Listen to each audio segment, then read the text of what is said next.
In our video today, we are going to revisit the method by which we can find the probabilities involved in a binomial problem. The problem we talked about in class was a sniper on a hilltop with 5 bullets, where his probability of hitting one of his targets was 0.81.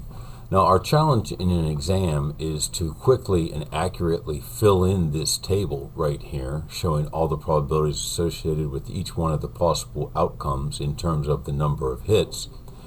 And this process we used, we called that speed dating with the binomial PDF and the binomial CDF. So we're going to go over to the calculator now, and we're going to look at how we can quickly fill in the PDF row and quickly fill in the CDF row, so then we can go answer questions such as this. So switching over to the calculator, and we need to remember that our N is 5 and that our probability of success is 0.81. So I want to do second and then distribution, and I'm going to click down here until I get to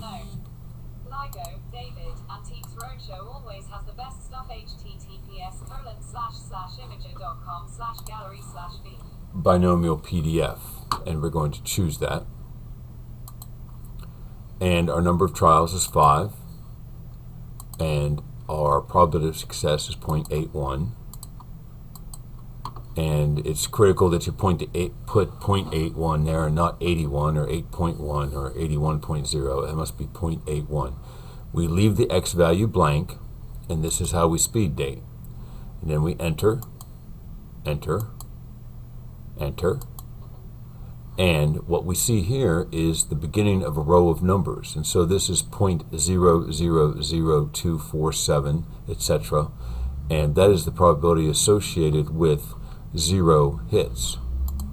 And then we come across here and 0.0052, 0.045, 0.1918, 0.4089, 0.3486, etc. So going back to the table that we filled out, we see that in this PDF row, those are the numbers that our calculator just gave us. Very quick way to fill out that column or correction row.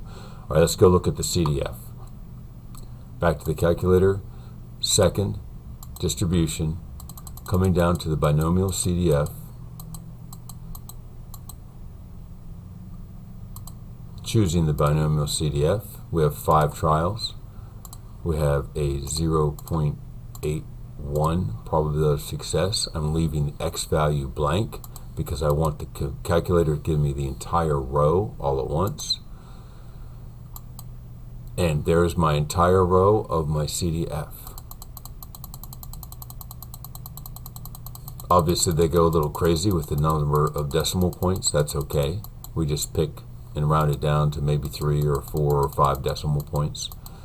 And of course we know that this is going to top out at 1, which is exactly what it did, because that is the characteristic of the CDF. So that row that we just generated there is what we see back here on this row in the CDF table.